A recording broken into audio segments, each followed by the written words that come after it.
Hello hi नमस्कार, मैं हूं अनोखा अंकित और आपका एक बार फिर से खैर मकदम है इस YouTube चैनल पर जिसका नाम है ओए क्रिकेट।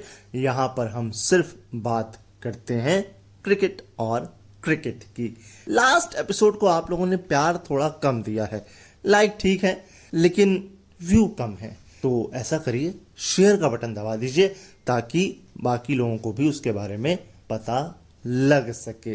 भाई हर्षिता जी नाराज हो जाएंगी, फिर नहीं आएंगी, फिर आप कहेंगे कि वो नहीं आई। चलिए खैर, अब बात आज के एपिसोड की या पॉडकास्ट की करते हैं।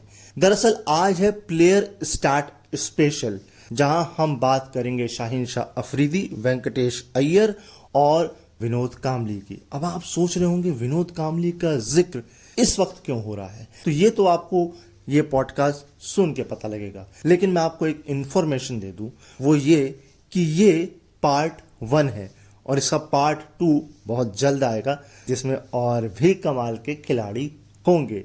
फिलहाल ज्यादा समय आपका वेस्ट नहीं करते हुए सीधे आपको पॉडकास्ट पर ले चलते हैं। तो इस टेस्ट सीरीज के लिए भाई शाहीन शाह अफरीदी की कप्तानी तो वैसे ही T20 में छीन ली गई थी। अब उनसे जो है वो टेस्ट में जो है वो वाइस कैप्टेंसी भी छीन ली गई है।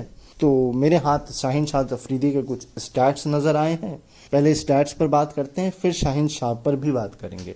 29 टेस्ट मैच में 113 विकेट है शाहीन शाह अफरीदी के खाते में और 6 विकेट है 51 रन देकर उनका बेस्ट बॉलिंग टेस्ट में। अब ये नहीं पता ये किसके खिलाफ है ना। ऑल दो इंडिया के खिलाफ तो नहीं नहीं होगा और ऑस्ट्रेलिया के खिलाफ भी मुझे ये उम्मीद नहीं है। ये मुझे बांग्लादेश या इंग्लैंड में से किसी एक के खिलाफ ही हो सकता है हो। ठीक है, खैर वनडे में 53 मैचेस में 104 विकेट हैं और T20 में 70 मैचेस में 96 विकेट हैं। तो यानी कि ये जो सीरीज होगी, इस सीरीज में जैसे ही 4 विकेट झटकेंगे वैसे ही 100 विकेट का आंकड़ा T20 में वो हासिल कर लेंगे। इस स्टैट से समझ क्या आता है? इस स्टैट से समझ ये आता है कि वनडे और टेस्ट तो उनका ठीक चल रहा है, T20 में भी ठीक ही कहेंगे क्योंकि 4 ही ओवर होते हैं, लेकिन उनको थोड़ा सा हल्का सा 1.5 एक्सेलरेट होने की जरूरत है, मुझे ऐसा लगता है। और थोड़ा वो इंजरी भी हो जाती है उनको, है ना। और आजकल तो T20 में उनका वैसे ही नहीं चल रहा है मामला, आप वर्ल्ड कप उठा के देख लीजिए। मगर ऐसा भी नहीं, बहुत बुरा भी नहीं है ना, ठीक ठाक है। लेकिन शाहीन शाह अफरीदी को वाइस कैप्टेंसी से हटाने के फायदे और नुकसान क्या है? मुझे तो नुकसान कोई नजर नहीं आ रहा, सीरियसली बताऊं। और इस बात को अगर शाहीन शाह अफरीदी भी बोलेंगे ना तो वो यही बोलेंगे कि मुझे तो कोई नुकसान नहीं है। हाँ, एक ही नुकसान है, अगर वो बहुत ज्यादा ग्रीडी हैं, बहुत ज्यादा एम्बिशियस हैं, तो ये एक सवाल है कि हाँ वो अपनी लेगेसी में वसीम अकरम को देख रहे हों कि वसीम अकरम एक कप्तान थे और फास्ट बॉलर थे, तो एक बात हो सकती है। नहीं तो मुझे कोई नुकसान नहीं दिख रहा, ऑल्दो फायदा ही होगा उनको।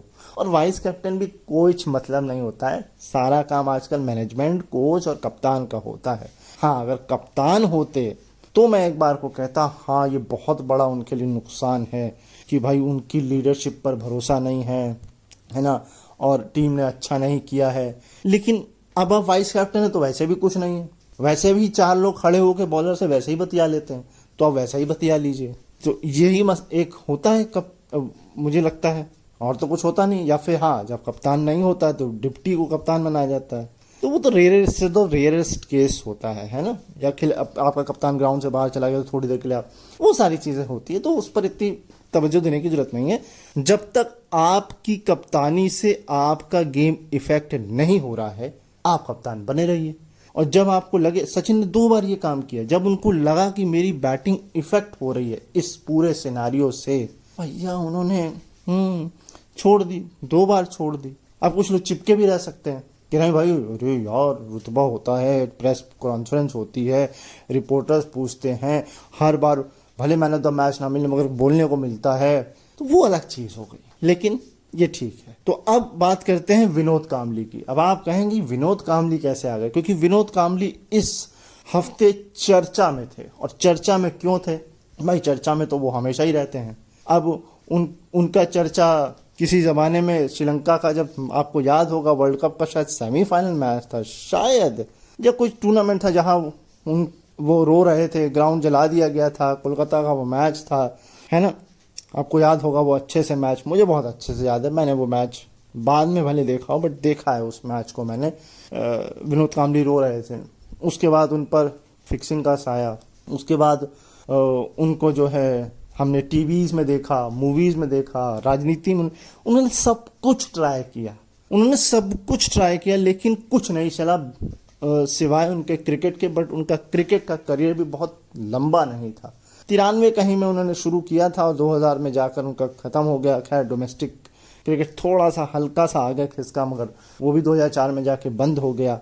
और उसके बाद उन्होंने अपने टीवी को आजमाया, फिल्मों में आजमाया, फिर उसके बाद उन्होंने अपने आप को राजनीति में आजमाया, कहीं चमक नहीं पाया। और मैं कहीं पढ़ रहा था कि सचिन से तो बेहतर ही थे वो। अब इसमें कितनी सच्चाई नहीं पता, लेकिन कहते हैं लोग कि वो सचिन से थोड़ा सा तो बेटर ही थे। लेकिन अब सचिन सचिन है, कामली कामली है, और दोनों की दोस्ती के भी किस्से हैं। लेकिन आजकल वो दोस्ती भी खटास में है, क्योंकि ऐसी चर्चा आती बाहे वगाहे आती ही रहती है। खैर मसला क्या है, एक वीडियो सरफेस हुई सोशल मीडिया पर और उसमें ये देखा जा रहा था कि विनोद कामली जो हैं वो सीधा खुद के दम पर खड़े भी नहीं हो पा रहे, चल भी नहीं पा रहे, और लोगों का सहारा लेना पड़ रहा है, लोग उनको सहारा दे भी रहे हैं। तो बड़ा डिसहार्टनिंग सा एक वीडियो सोशल मीडिया पर सर्कुलेट हो रहा था। अभी तो बीच में उनको हार्ट अटैक भी हुआ था।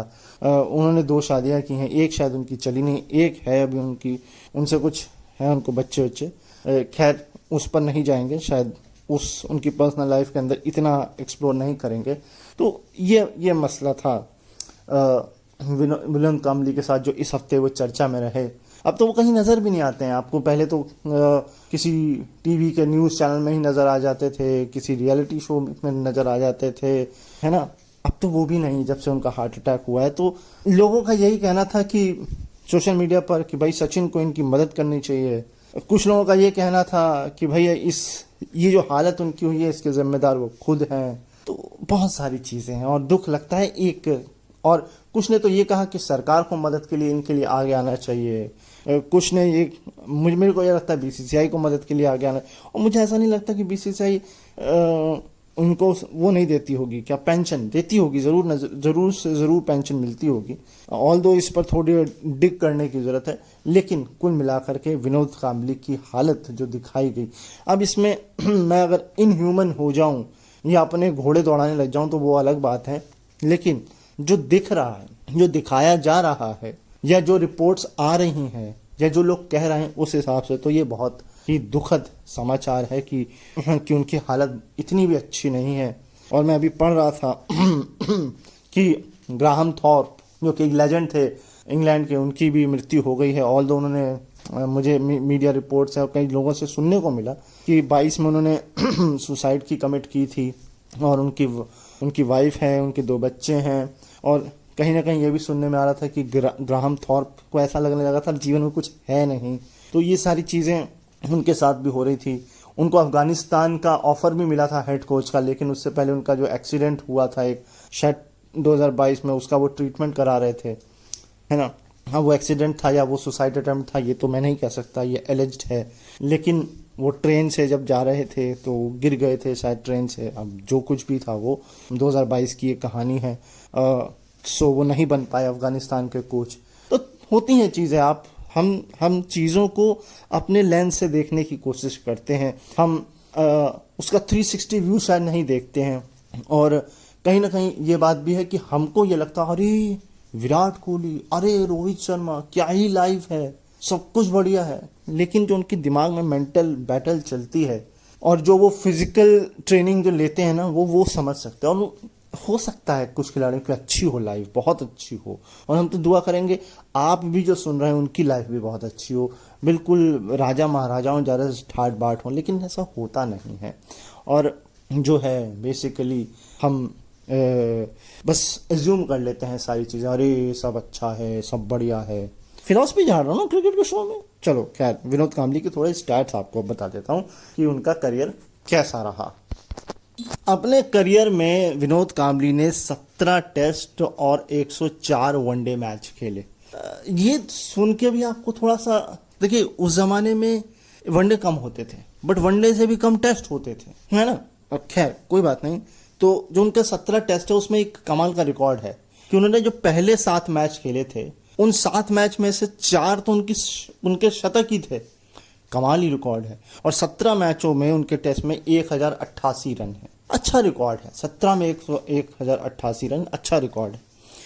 वनडे में उनके 2477 रन थे और उनका जो है 2 सेंचुरी और 14 हाफ सेंचुरी वनडे में थी। ये थोड़ा सा इसमें है कि 14 ही 104 में नहीं, 2 ही जो है सेंचुरीज हैं 104 वनडे मैचेस में। ये अगर 10 भी होती तो बहुत अच्छा हमको लगता। खैर इट्स ओके फाइन। नेक्स्ट, अगर डोमेस्टिक क्रिकेट की बात करें विनोद कांबली की तो 9665 रन उनके खाते में है। लगभग 10,000 ही आप मान लीजिए। लेकिन ये रिकॉर्ड अच्छा है डोमेस्टिक क्रिकेट में, 9,000 से ज़्यादा रन। खैर 262 उनका हाईएस्ट स्कोर था। सो ये थी विनोद कांबली के स्टैट्स और उनसे जुड़ी खबर। मुझे उम्मीद है आपको पसंद आई होगी। अब चलते हैं वेंकटेश अय्यर पर। जी हाँ जी, वेंकटेश अय्यर का बल्ला जो है वो नहीं चल रहा है, ना ही उनकी बॉलिंग चल रही है। मैं बात कर रहा हूँ काउंटी चैंपियनशिप की। लंकाशायर से वो खेल रहे हैं और वो नहीं चल पा रहे हैं। ऑल दो खैर उन्होंने अब तक 4 मैच खेल लिए हैं और अगर मैं उनके रन बताऊं तो शायद 43 के आसपास हैं। 4 मैच में 43 रन। 3 मैच में 28 थे। एक अगला मैच चौथा खेला उसमें 15 रन बनाए। तो उनकी गाड़ी वो 15 के आगे जाके अटक गई है। मतलब 15 से नीचे ही है अभी। तो हाईएस्ट ही 15 ही मान के चलिए उनका। उन्होंने 1 विकेट निकाला है 4 मैच में। लास्ट मैच जो उन्होंने खेला था उसमें शायद 40 रन देकर के 1 विकेट निकाला था। ओवर मुझे नहीं याद है ऑल्दो, बट इतना याद है 40 रन देकर 1 विकेट निकाला था उन्होंने। तो ये कहानी है उनके साथ इस पूरे काउंटी चैंपियनशिप में। और ये हाल केवल वेंकटेश अय्यर का नहीं है सर, ये हाल अजिंक्य रहाणे का भी है, ये हाल पृथ्वी शॉ का भी है। पृथ्वी शॉ के नाम 2 भले 79 रन हैं लेकिन उसके अलावा कुछ नहीं है। वो 15, 5, 23, 20 ये उनका स्कोर्स चल रहा है। मतलब सिंगल डिजिट से 30s तक ही स्कोर है। सेम कहानी है अजिंक्य रहाणे की। एक शायद 50 प्लस स्कोर है उनका 79। उसके अलावा तो 9 पे तो बिल्कुल जैसे वो कांटा लगा के बैठ गए। मैं तो 3 इनिंग उनकी 9 की देख चुका हूँ। लिटरली 3 इनिंग 9 की देख चुका हूँ मैं उनकी। लास्ट भी उन्होंने 9 की खेली है। अगर आप ये लेंगे ना तो फिर आपके दरवाजे तो ऑलरेडी बंद हो चुके हैं। अब आप यही खेलिए, दुनिया भर की लीग्स खेलिए, वो आपको जो है वो फायदा करेगी। ऑल्दो एक खबर छूट गई, साउथ अफ्रीका जो T20 लीग थी उसमें दिनेश कार्तिक को ब्रांड एम्बेसडर बनाया गया है और दिनेश कार्तिक को जो है एक टीम का हिस्सा भी बनाया गया। मतलब वो खेलेंगे भी और मेंटोर भी। क्या कमाल है दिनेश कार्तिक, मेंटोर भी हैं, खेल भी रहे हैं और थोड़ा सा टाइम मिलेगा तो कमेंट्री के स्टंट में भी घुस ही जाएंगे। ये तो कमाल की बात है दिनेश कार्तिक के साथ। तो मुझे लगता है पृथ्वी शॉ को फिर भी एक आध मौका मिल सकता है ना। लेकिन अजिंक्य रहाणे के दरवाजे बंद हो चुके हैं। वो टेस्ट खेलें और टेस्ट बढ़िया खेलते हैं वो, और उन्होंने काउंटी चैंपियनशिप में ये दिखाया भी है। लेकिन वनडे के रास्ते उनके टोटली बंद हो चुके हैं, मुझे ऐसा उम्मीद है। इसके अलावा वेंकटेश को अगर टीम में वापसी करनी है तो उनको इस स्टेंट में कुछ ना कुछ अच्छा करना पड़ेगा। और ऐसा नहीं कि एक मैच में अच्छा करना पड़ेगा, एक सीरीज जो है कल चलानी पड़ेगी उस डोमेस्टिक कप में। अब मुझे उम्मीद नहीं है क्योंकि मैं जहाँ तक देख पा रहा हूँ वो ख़त्म ही होने वाली है अब, क्योंकि अब सब क्वार्टर फाइनल्स उसके शुरू हो जाएंगे और क्वार्टर फाइनल्स का भी सीन थोड़ा सा वहाँ पर रूल्स थोड़े डिफरेंट हैं। तो खैर ये सब कहानी है। तो ये वेंकटेश अय्यर, अजिंक्य रहाणे, पृथ्वी शॉ ये जो खेल रहे हैं ये कमाल नहीं कर पा रहे हैं, ये दुख है। चलिए वेंकटेश अय्यर के थोड़े स्टैट्स देखते हैं।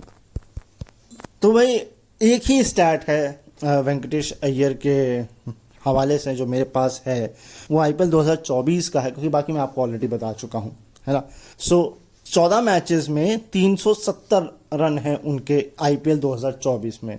तो इसे आप ठीक मान के चल सकते हैं, क्योंकि 400 के प्लस तो मुझे लगता है नॉर्मल है और एक्स्ट्रा ऑर्डिनरी 500 प्लस हो जाता है। मतलब जो 300 से 400 का ब्रैकेट है वो थोड़ा बिलो पार है, और 400 से 500 आप अच्छा कहेंगे, और एक्सट्रीम जो है वो जो बढ़िया वो 500 प्लस होगा। 14 मैचेस बहुत होते हैं भाई, हर मैच में 50 भी आप मारेंगे तो 500 तो सीधे सीधे यही हो गए ना।